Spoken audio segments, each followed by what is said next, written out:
Hugo, what was your standout sequence, effect sequence or otherwise, in The Mandalorian and Grogu? Man, that's a tough question. Like, there's quite a few of them, but I think every time Grogu was on screen, I couldn't like stop.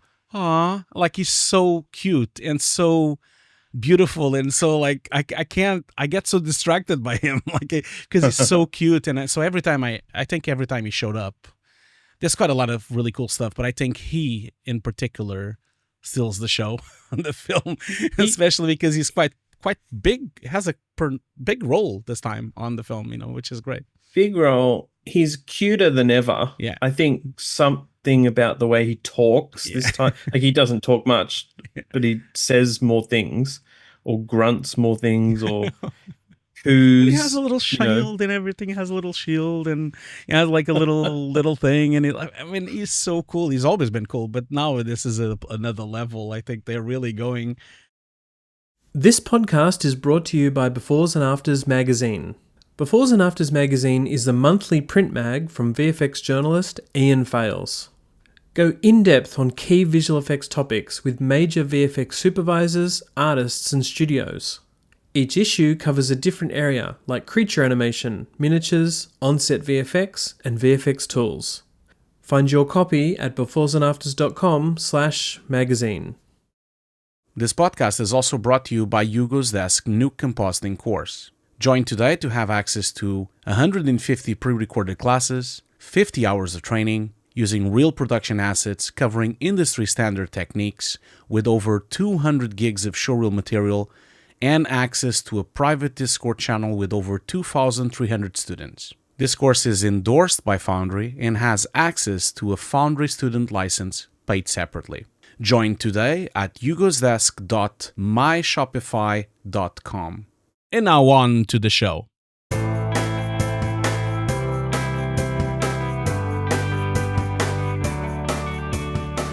Man, you should have seen on the cinema. I went into the cinema and on the popcorn stands, there were hundreds of popcorn baskets which were in the form of Grogu. It was in the form of him that you could open the head and put the popcorn inside and you can close the head. It was like filled with merchandise of him all around the cinema.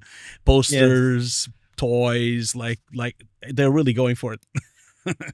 Yes, I think in the screening I saw in Melbourne, Australia, which was IMAX 3D, would you believe? Oh shit, you watched it on 3D, okay. Yeah.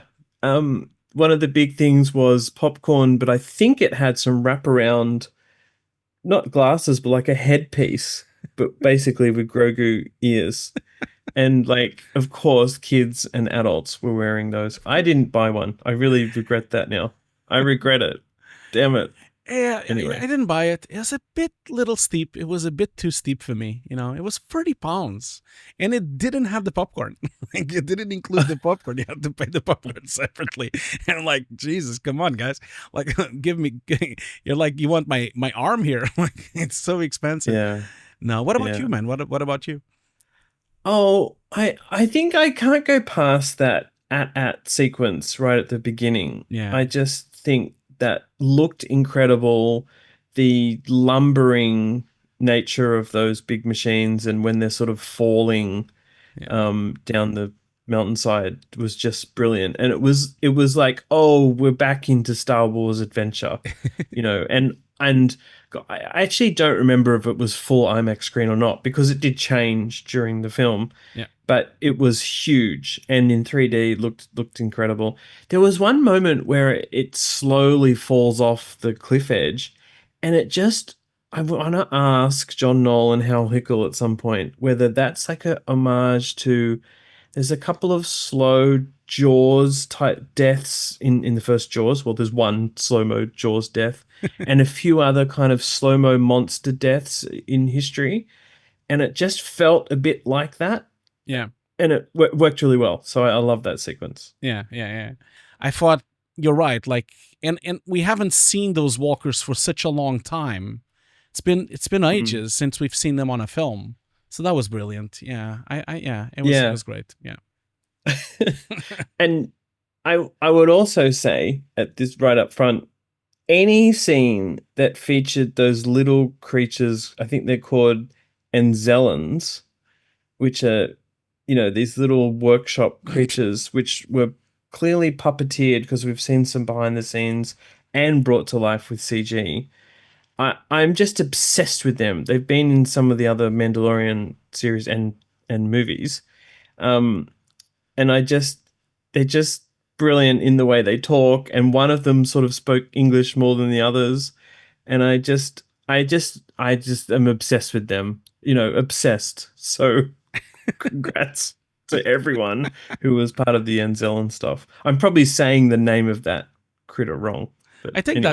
that's the name. I think that's the name. Mm. I Mm. So I guess is it good time as ever to just talk about if we like the movie or not. I think because I have a few things to say, and I have I'm a bit split, I'm really feel a bit split on the movie. I really enjoyed a lot of parts of it, but I don't know, I felt that the film felt small for me. It felt that it wasn't this huge, big scale Star Wars movie. I understand why, because it's supposed to be effectively, this is season 4 of The Mandalorian. That it is what it is. It's true, and because it's tying off, although it doesn't really take direct sequel for season 3, it kind of picks up where it ended on season 3. I just finished season 3 last week, but I felt like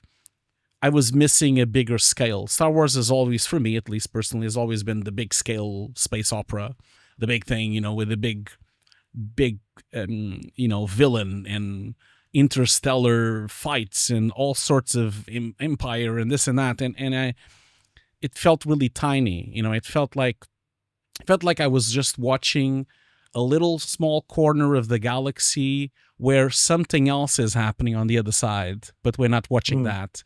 And so I felt like a bit, and also in that kind of brought to me a bit the feeling of consequence. It doesn't feel like it's very consequential for the lore of Star Wars or for the story of Star Wars.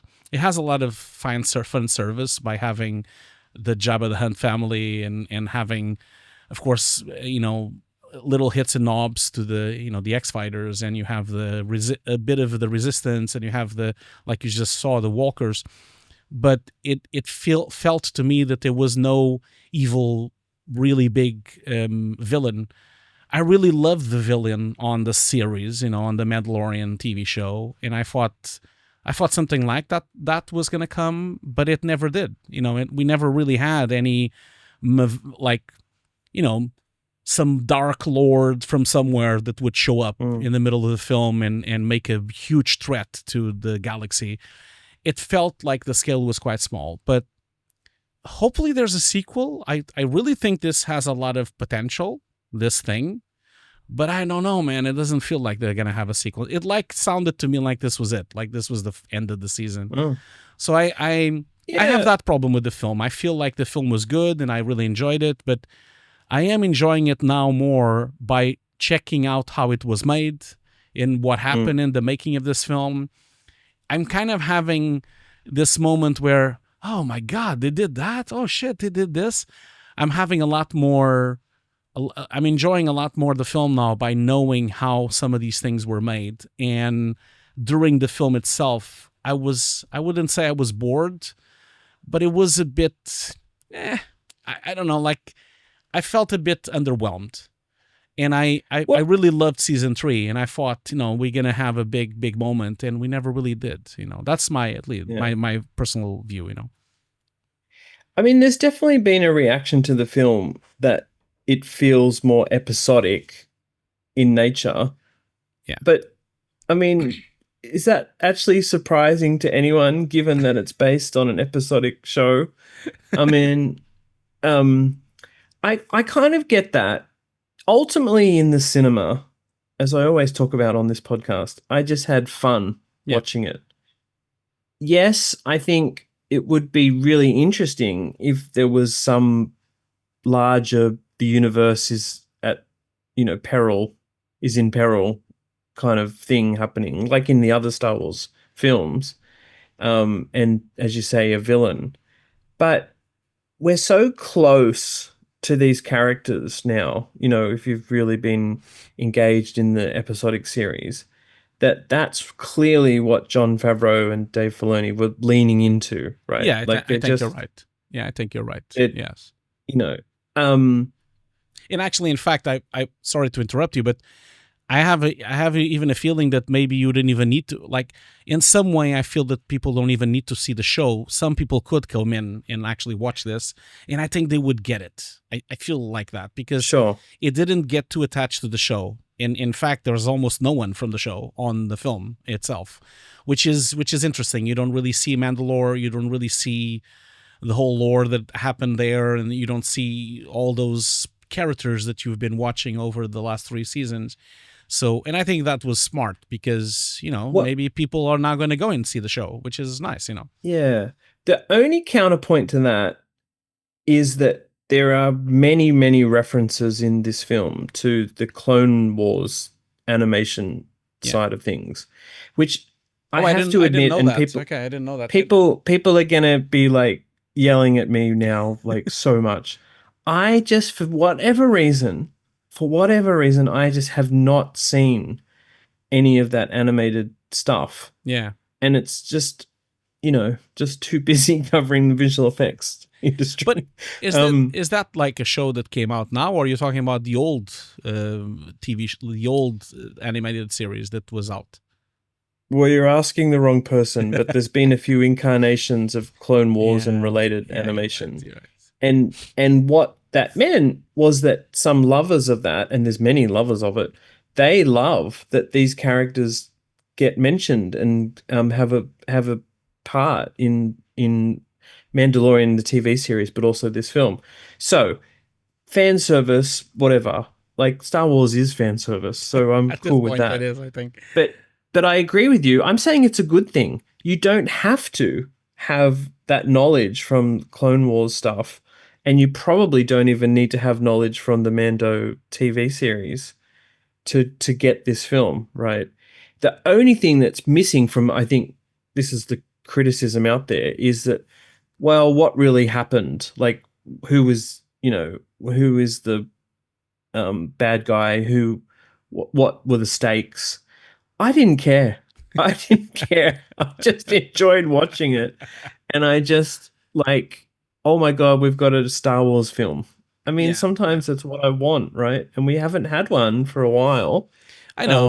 so But I'm always that's what I hoping was that into. we go back to this kind of like more high scale stakes thing. But I get it, man. I'm not the person. This show has always been a small show. It's always been a show about small things. It's always been about the fringes of the galaxy. It's always been about the fringes of Star Wars. So, makes sense that the film is like that as well. I just have that feeling, whenever we have a series that then has a film, the film is always big, like it's always like, okay, here's the film. And it's like something, like it's like Peaky Blinders. Just the other day, I finished all the seasons from Peaky Blinders, then I went and see the film, and the film is like a big production, like a proper film, Yeah. like high stakes and everything, which is the typical thing. And I guess, yes, it is nice and surprising. I guess it's quite surprising they let him do that. Like, I must say, because it is still, to me, like it's literally season 4. It is. Like, if you think about it, like it's like you just, because the episodes were like 25 minutes or 30 minutes each. It's like you watched 4 episodes of Mandalorian in a row, I guess.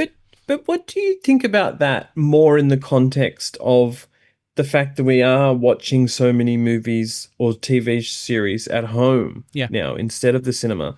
Like, there's clearly going to be an audience for this film who turn up to the cinema, but then there's clearly going to be people who be like, well, I can't wait for it on Disney Plus. Yeah.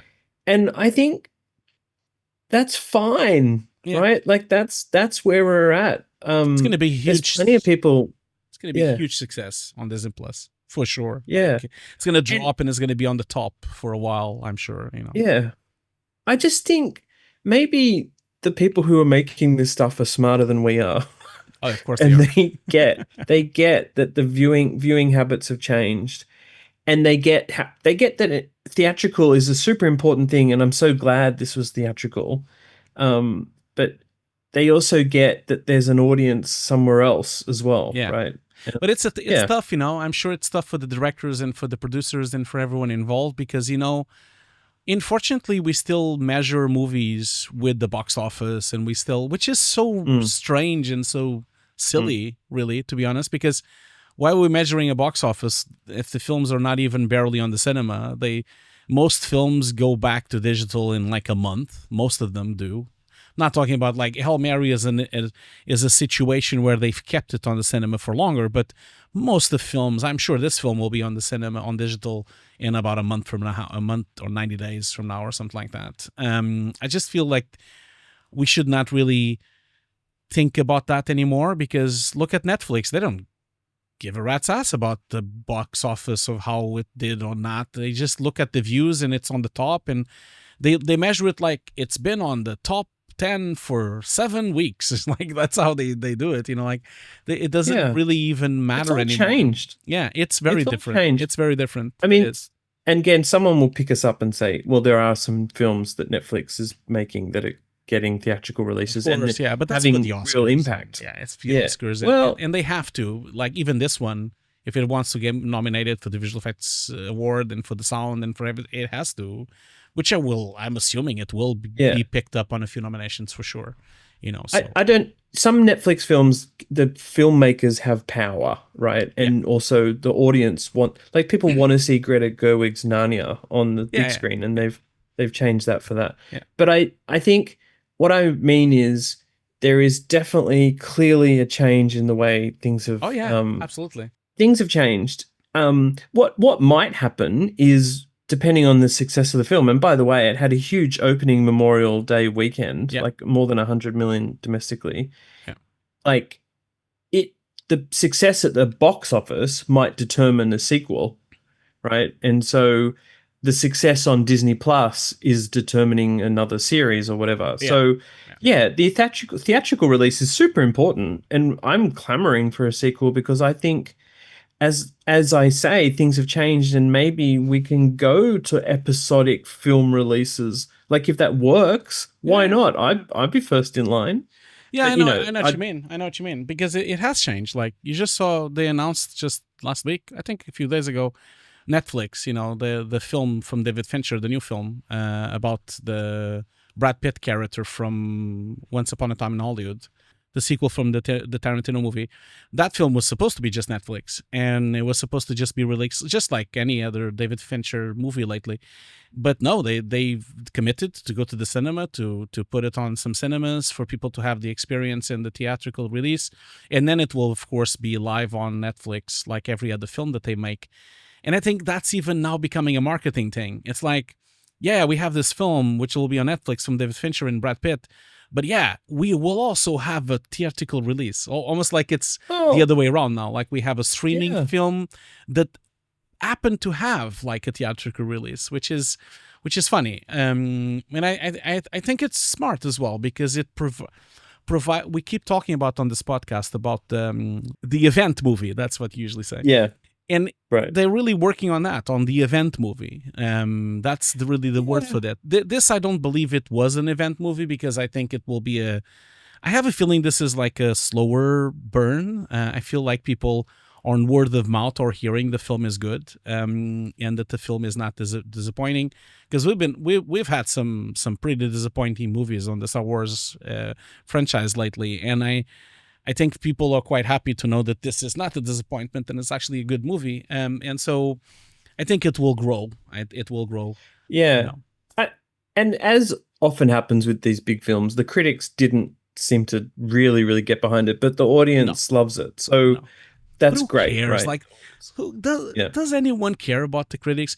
Have you looked at Rotten Tomatoes lately? Most films have a 90, have like a 20 on Rotten, and then it has 90% on the public. It's so apart now. It's incredible. I've never seen this before. Like, this is a new territory. The distance between the public and the critic, it's just... I think it's because the critics are so out of touch with the world and the cinema, and I feel like things have changed so much, because now most people like you and like a lot of people like me, and we go to YouTube and we have our favorite reviewers and we have our favorite creators and we have our favorite people that talk about movies. And, I have a bunch of channels that I hear and I listen to what they have to say. And then that sometimes makes the decision if I'm going to go and watch a movie or not, depending on what they've said or if they liked it or not. It really is so different. It really changed quite drastically, I think. So, yeah. So, okay. So I had some reservations. Like I said, I'm assuming you really liked the movie. That's what kind of have a feeling. And you've watched it a few times now, haven't you? So. Oh no, just the once on Just the once, IMAX, okay. 3D, Okay. and I would actually love to see it again in the normal screening just to get that different viewpoint. I seriously had just a lot of fun watching this film, and I really enjoyed it. There was probably one aspect of the film that I feel just didn't quite work, but it's a structural problem because it's a character problem. Rotta the Hutt is awesome in the film. Like it's actually a really interesting character, but just simply having huts in the film, I just feel sort of made for some awkward imagery and movement. Like clearly they've hard for them to move around and things like that. And also the fact that Rotta spoke English, and I get the reason for that, and I understand that's how it works. It's a famous actor doing it, so That's right, Jeremy. Yeah. But I think I just love Jabba's language, Hutt language, Huttese, I think it is. And I was almost clamoring for that sort of Jabba-ness of it. But look, that character has been around again, I think, in Clone Wars, and it appeals to kids. This is also another thing we could talk about, which is the film definitely felt like a real, kids film that adults will seriously love as well, including me. But do you know what I'm getting at? The particular use of that character extensively and showing him getting around, to me, it just made for some awkwardness in the film. I feel like the animation and the approach to it and the look dev and the feel of it was fantastic.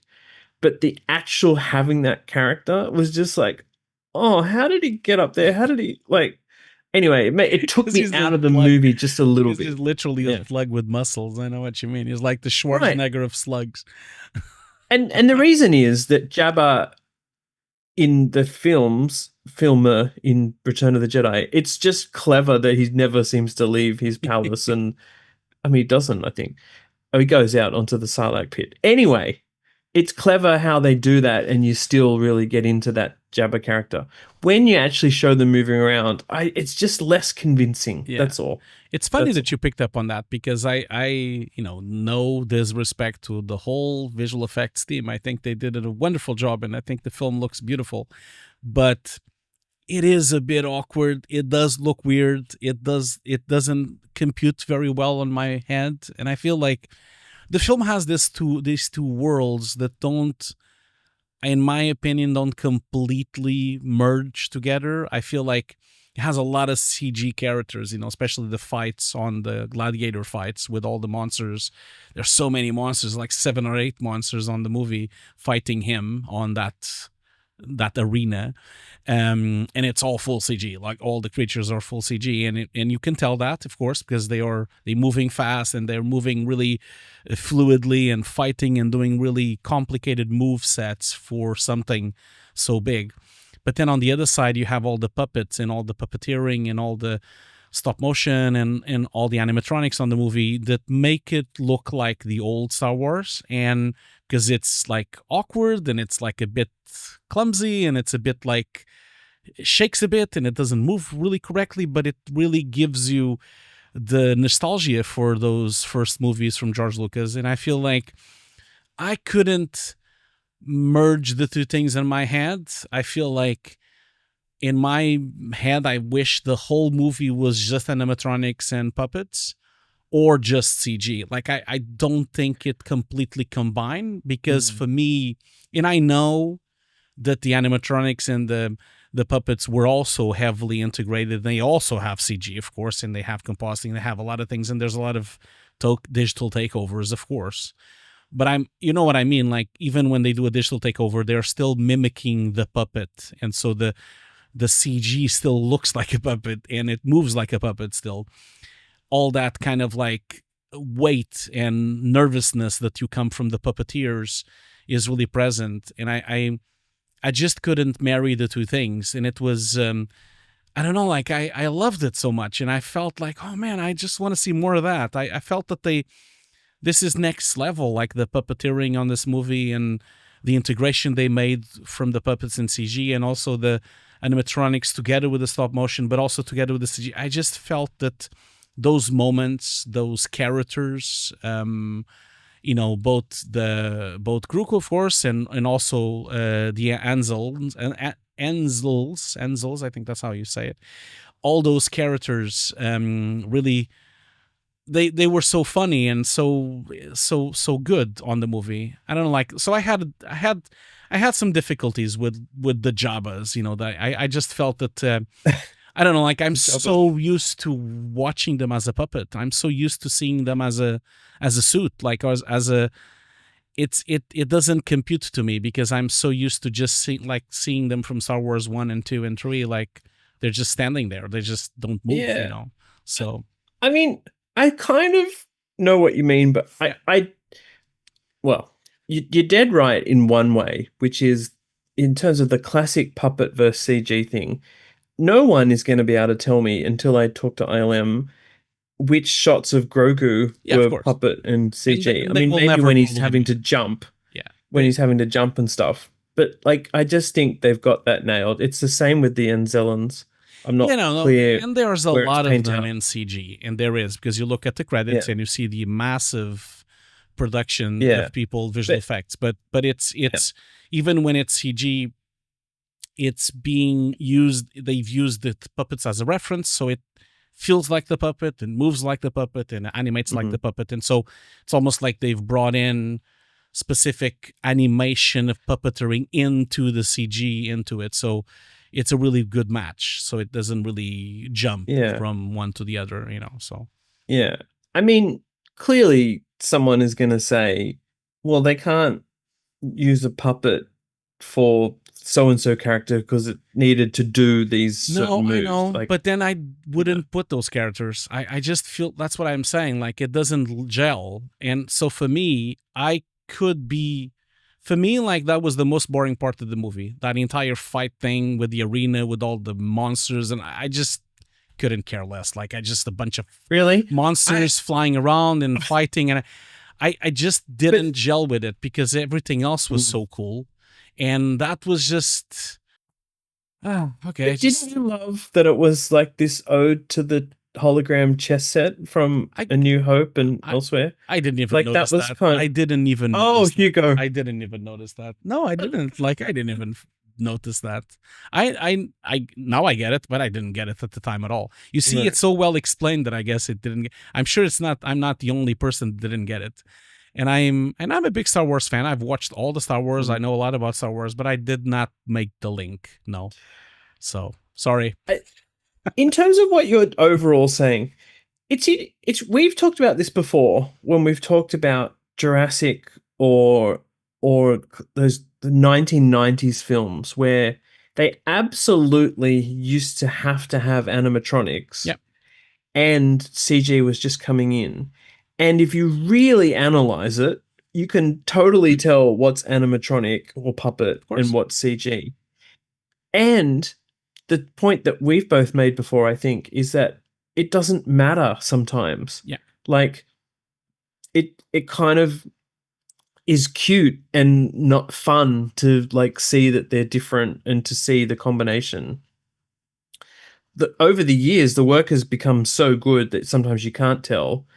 But what you might be getting at is sometimes when they obviously decide that a creature has to be CG from the beginning, there's perhaps no point in which they're swapping to the animatronic or the puppet. No, yeah. And when they do that, I really still like that because there are films where they do it. And gosh, in this film, as we keep saying with Grogu and the Enzellans and other probably creatures, there are moments like that. Yeah. I thought, for example, the dragon snake fight was beautifully done, right? Yeah, but that's it's different. That's a different thing. I think because of the water and because it had a motion base and because it had some elements that were shot for real that they had to integrate. I feel like it worked really well. That's an exceptional sequence for sure. I only have a problem with the arena thing, like the chess thing, I guess, like you say. Like, I had no idea it was the chess arena thing, but I only have a problem with that entire sequence. And it was really a struggle for me. Like, I was really even getting a bit drowsy and a bit sleepy when I watched that entire sequence. I just don't really connect anymore with big fights with big monsters for like 30 minutes. I just don't connect anymore with those kind of things. I just find them a bit boring, and everything else wasn't like that. The snake thing is really cool because it's like, it's still a nod to the Star Wars when Luke gets stuck on the sewer, of course, and you think that he's fought those other creatures that he did first before the snake. You think that is over, that is it, and then the bloody snake shows up, the white gigantic snake. That's cool, and it looked beautiful. It looked really well made with the water integration. So good. It's beautiful, absolutely beautiful. So yeah. My only problem with that sequence, again, nothing to do with the visual effects, was that he's in the water, but he seemed to be standing sometimes. Sometimes we got some underwater shots that there were roots. The branches. Yeah, I totally get how they tried to explain it, but it didn't always gel that he was able to be like stable. Anyway, it was big deal. I also love the fact that they could not resist having Pascal's face and taking the helmet, because you saw the entire sequence, the entire season 3, it never takes off the helmet. The whole season he never takes off the helmet, which is a ballsy thing. It's a ballsy move because, you know, like, he's a famous actor, man. He's a really famous actor, and he never shows up his face the entire season. And so, but yeah, they showed his face, like he had to be there somewhere, and he shows up for like only a few minutes, and then he puts the helmet back again. But I found it was cute how they put in a way of having his face in the movie, so that they could at least have the actor in the movie as well. I mean, yes, that is a Mandalorian lore thing, though, right? Like, as in you can't take off your helmet. I mean, we've seen his face in some of the other series, but I totally know what you mean. Yeah, but on 3 he never shows it. He never shows up. I mean, even Boba Fett shows his face all the time as well. He's on the posters with his face and everything. So yeah, that snake sequence is remarkably well made, and also like it's shot in a really clever way as well, because they had. You can only tell these things, by the way, there's no behind the scenes and there's no making offs, but you can tell while you're watching this incredible YouTube video with Adam Savage from Mythbusters. You see a bunch of prints on the wall with the behind the scenes. And so you can tell that this sequence was shot on an actual set with a motion base, with a big on scale 1-to-1 head of the snake. So they had some interaction when he's biting him or moving on the water. So they had like this set, but also there's a lot of sections that are on a volume as well. So there's like a mixture of things happening there. We'll see more, of course, once the behind the scenes comes out. But I kind of feel like this film is remarkable how they've used everything. Like they've really, really went for it. Like they've used motion bases and volumes and CG and sets and puppets and like the whole, it has everything except the kitchen sink. It's everything. Yeah. I mean, also we should acknowledge the leaps and bounds that ILM made with LED volumes with stagecraft on the first Mandalorian, and basically changed an industry, you know, and you know the work that Epic and Unreal Engine, was part of too. There, I feel like there's some great volume shots in the film, but I haven't covered it yet, and I don't know what is and isn't. Yeah. Some of the street level shots sort of felt like they would suit LED volume filmmaking. It's on the wall. They have a lot of photos from the set on the wall. If you pause them, I paused them and looked at all of the photos on the wall in full screen. And so they have the whole screen constructed, and then they have two volumes. They have a volume at the very back, that it's almost like a rear projection continuation to the street, a bit like a painting, like the old paintings we used to have with big streets coming. So we have a continuation of the street with the rest of the people on the volume on Unreal. And on the top, the ceiling is also having a volume of the rest of the buildings and the rest of the environment. so that you get all the wet reflections coming from that ceiling. So you have like a 2-stage volume. It's really smart. And they did this thing on the sewer as well, where they have a top volume that they reflects to the water. And on that volume, you have the tops of the trees, the clouds, and the birds flying in the air. And all that gets picked up on the water.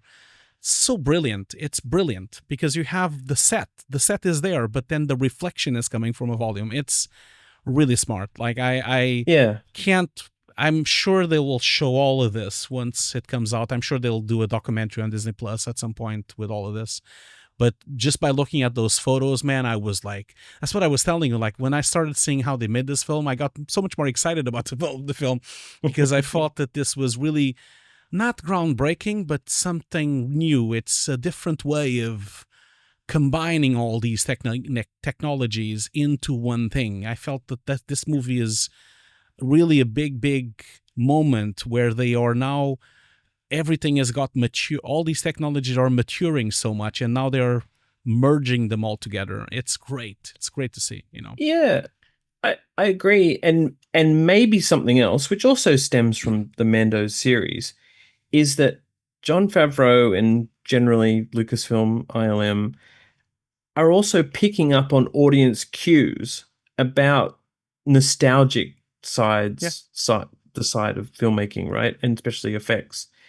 And Star Wars has this legacy of puppets, miniatures, motion control, that sort of thing, plus introducing incredible digital visual effects techniques. So, right, the miniatures work. It's incredible. That's done for some of the spaceship stuff. Next level. Again, I probably wouldn't know right now which is which in terms of space shots, or even some of the leaving the atmosphere or coming into the atmosphere shots. In for some past Mando series, I got to talk to John Knoll and John Goodson about the building of miniature Razor Crest and other spaceships, and John's personally made model mover, motion control model mover, and motion control rig. I mean, it's pretty insane that like senior ILM visual effects supervisor John Knoll creates these things, and so that just plays into the fun Star Wars legacy, right? Yeah. And then you've got Tippett Studio coming on board to do some stop motion robots. Yeah. It's the Bullethead. Yeah, they have two names. I saw it on the statues. It's Bullethead and Arges. It's the name of the two the two guards that are around.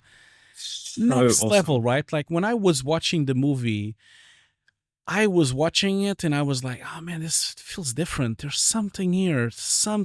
And at some point, because I didn't know it was stop motion, at some moment I was watching the movie and this really reminds me of RoboCop. I don't know why. Yeah. There's something about it that reminds me of RoboCop, this movement and these monsters and these guards and the way they're like moving in the little circles and the little levers, and it just really reminded me of it 2000 and also RoboCop himself.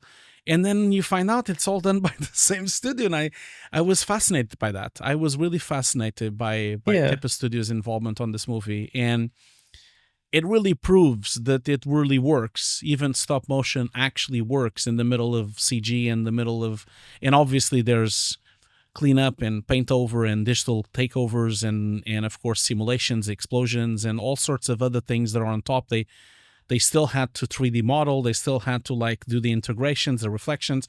So it's a merging of those two art forms, really, stop motion and real animation in 3D.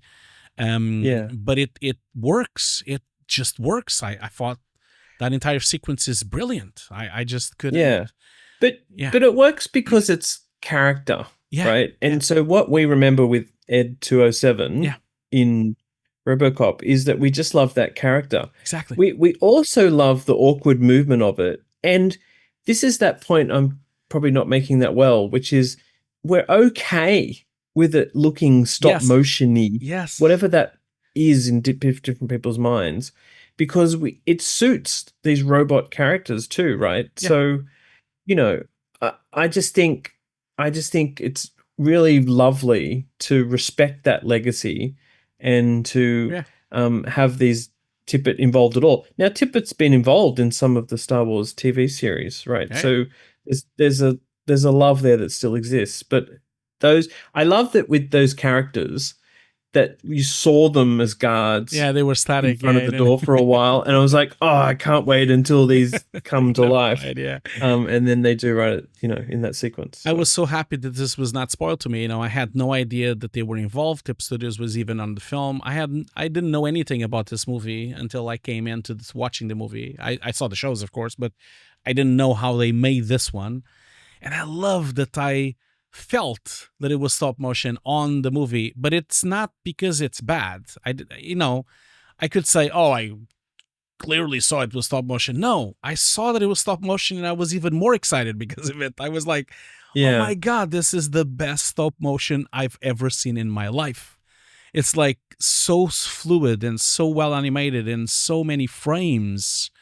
It was so well animated. I thought it was the pinnacle of stop motion. It's like, it was incredible. And I love that sequence. I really, really love the work that Tippett did. I think both Tippett and Legacy Effects here did an amazing job on those two sections. They are my favorite parts of the movie, the puppets with Grogu and, of course, the mechanics and of course, the Bullethead and Arges. I love that, and that this is gonna really go well with behind the scenes and marketing. There are gonna be a lot of videos about this. I'm sure people are gonna they're gonna eat this up. It's gonna be like, it's perfect for the YouTube videos. Like showing the miniatures and showing the behind the scenes and showing the stop motion. I hope that they still also show the visual effects. I can only hope, and I think they will. I think Jon Favreau is always been very respectable to visual effects. He always keeps talking about visual effects on his interviews. He's incredibly respectable and always talks about the merging of everything. So I hope we also get to see that. We also get to see the digital takeovers, and we also get to see the digital. I hope we get to see a magazine from you about the movie as well. I can't wait to dig in and know more.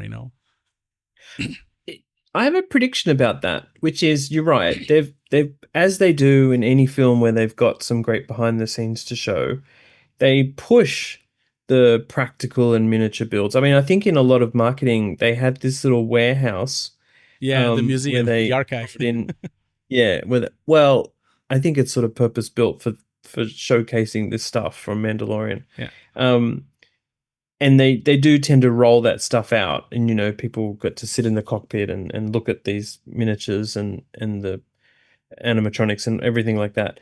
But then what happens is, when they maybe do show digital visual effects breakdowns, I think we all get enamored by the practical stuff, and then we see what ILM and the other vendors have been able to produce digitally, and we go, whoa, I didn't realize that was a digital character, right next to the puppet or whatever. Exactly. But also digital environments that we might not have realized. Yeah. I think my prediction is that if we see good breakdowns, people will be just as enamored by those as they are of the practical stuff. I think so too, and especially the puppets with the Ansel lens and Grogu. I think it's going to be amazing because they did like 5-6 puppets in one single set, and they had these removable floors on the set, and they had motion control rigs filming multiple passes, and they had to composite and merge and replace certain parts and put a lot of other parts in CGI. It's going to be a fest watching that breakdown coming to life at the Visual Effects Society, I think, next year, because we're going to be able to see all those passes going through and how they've actually integrated all those things. And really, it's funny because I don't know how true this is. I can believe that Jon Favreau is saying truth, but it's funny how he keeps saying on interviews that they were always planning to just use these puppets as reference. That was the plan from the beginning. That's what he says on the interviews. And now it turned out so good, and Legacy Effects did such an amazing job with animatronics and suits and specialty gears and joysticks and puppets and rods that a lot of those shots ended up on the final film Obviously, we'll find out soon, like I'm sure, how many were real and how many weren't, but it doesn't really matter. I feel like it's just the fact that we are discussing that they left some of them in the film and some of them were just retouched or some of them just was composited. It's just a testament of how incredible the work was and how it drove the CG, because it's most likely the whole performance drove everyone's team on visual effects to actually match that. And what can you wish more for, as a CG artist, as a visual effects artist, having that level of reference and having that level of animation accuracy on those animatronics and puppet work and artistry, it's everything you can wish for, because you have the perfect thing to then build from and make it even better. I just feel it's brilliant. I hope they make a video. I hope they make a documentary. I'm surely they will make a Disney Plus documentary with the behind the scenes. They've done a few, almost every movie they make a documentary. So hoping to do that. Yeah, totally. I mean, I think I remember for the Anzellans in particular, when they were in Rise of Skywalker, and that was something with the creature shop was Neil Scanlon's. But they had a breakdown that we must have seen at some point, which showed the rod puppet work and then ILM's, takeovers and paint outs. And people, I can't remember where I was, but people were audibly shocked at how meticulous that work is. And as you say, Legacy and the combination with the digital teams there done a stellar job. Yeah. But Hugo, I want to ask you about something else to do with the film, which is the sound. We don't ever talk about sound much, and music. I really, really, really noticed the sound design in this film so well. Yeah. And also I love the score by Ludwig Göransson, who we of course know from Mando, the series, but Sinners. Yeah. I really noticed it this time around. Yeah. I felt like there was some really innovative sound design, and then the mixing of the score. But I just wanted to mention that, especially the action sequences, because of course we all know the Mandalorian theme that goes through the film and the TV shows. It's legendary now, that theme that comes in all the time. But during the action sequences, especially the first sequence with the Empire, and then even the other action sequences later on the caves and on the sewers, the soundtrack is really this really hard-hitting electronic-based sound, which is not typical for Star Wars. We're so used to John Williams, the whole thing, always an orchestral soundtrack, and this is not an orchestral soundtrack. It has some orchestration, of course, but it has this rhythm, synthetic, synth music kind of quality with some drum and bass and some beats, and I thought it was brilliant. It's more of this. I want more of that. I want more experimentation music like this for this kind of movie, because, don't get me wrong, I love John Williams, but man, it's always kind of the same. Really, to be honest, it's always the same themes. That music you mentioned, it's when Mando's arriving into where Rhoda has been fighting in an arena, right? The Shikari, I think, is the name of the planet. It's awesome. And it's it was so refreshing, and it's it really introduced the concept of this fighting in the gladiatorial area. But I wanted more of it, actually, after you say that. I feel like I really wanted to see more. So, yeah.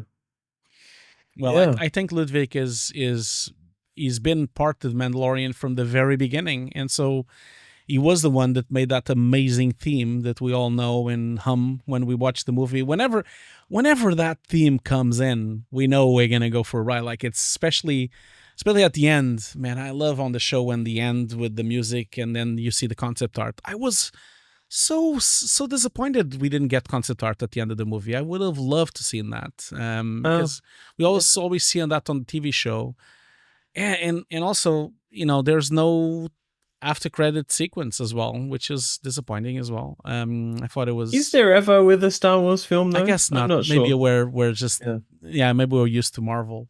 I forgot to mention this. I actually watched the movie at DNEG, so I went to the Visual Effects Society screening for the film at Oh Double yeah. Negative. I think people really enjoyed it. People were laughing and like really, and always doing the huh when they saw Grogu. I thought it was awesome to see that. So it was really a good experience to watch the film with my peers. Like because everyone in the room was visual effects artists, and so it's nice to see movies like that because you're watching movies with CG people and 3D people and visual effects people and people that really know what they're watching and they really, it's cool. It's really nice to see the movie like that. It's different from watching it with a normal audience.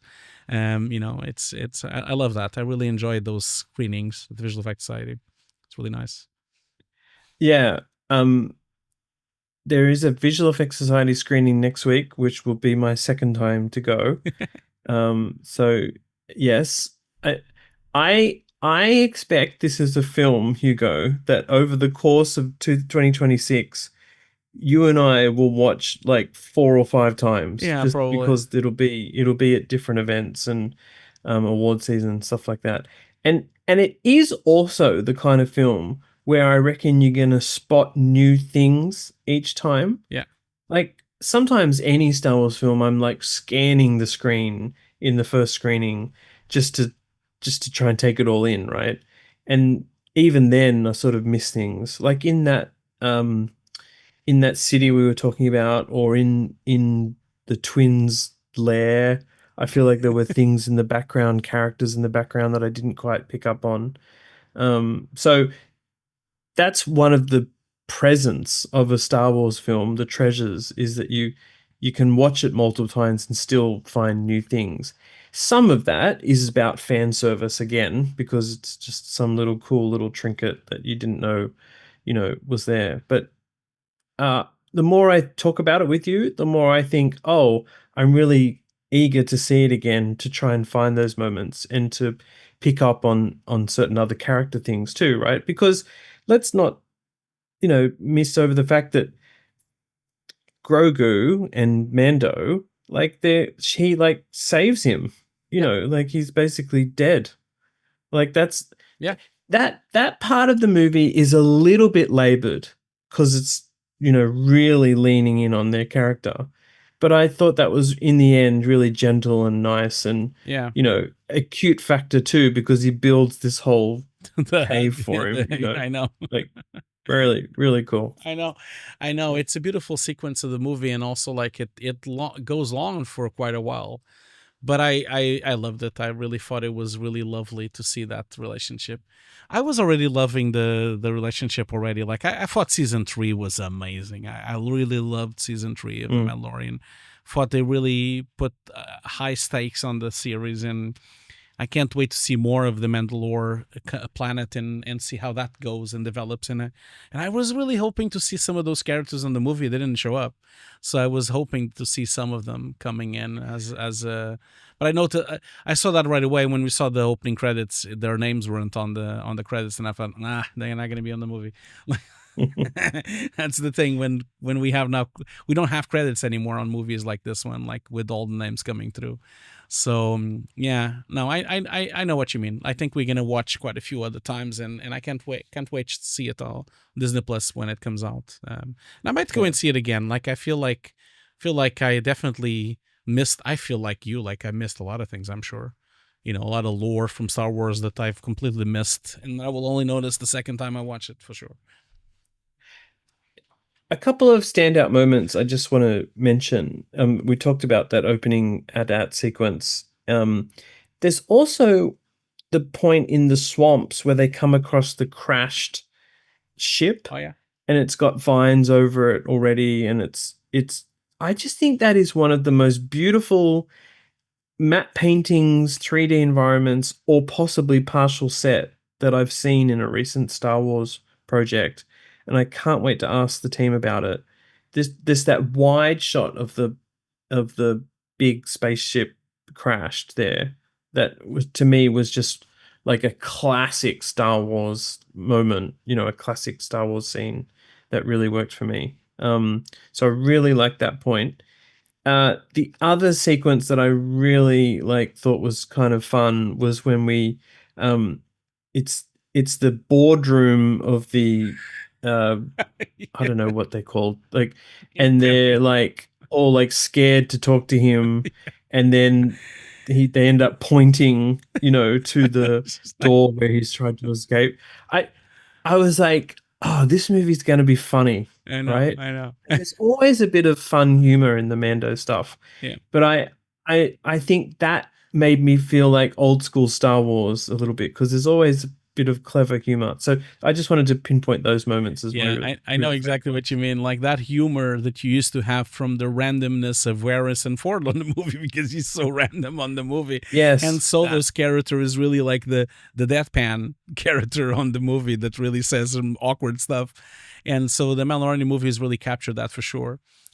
I couldn't shake up the thing that I saw the name Martin Scorsese on the opening credits, and I was like, what the hell is going on here? Is he going to just show up as Martin Scorsese somewhere on this movie? I was really scared about that. But then this character shows up, Hugo, like this cook with 4 arms, and he opens his mouth. And I'm like, oh my God, this is such a funny sequence. And he's like, it's this New Yorker stressed out of his mind, like trying to do the cooking and having a fight about the money and the Imperial credits. It was hilarious. My God, it was so funny. Yeah. I couldn't believe it. Okay. Well, here's the embarrassing thing that I now have to admit.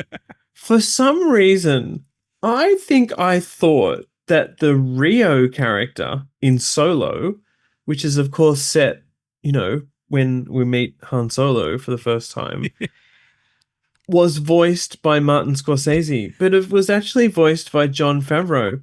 But now I kind of wonder whether they were channeling Martin Scorsese when they did Rio as the same type of character in Solo.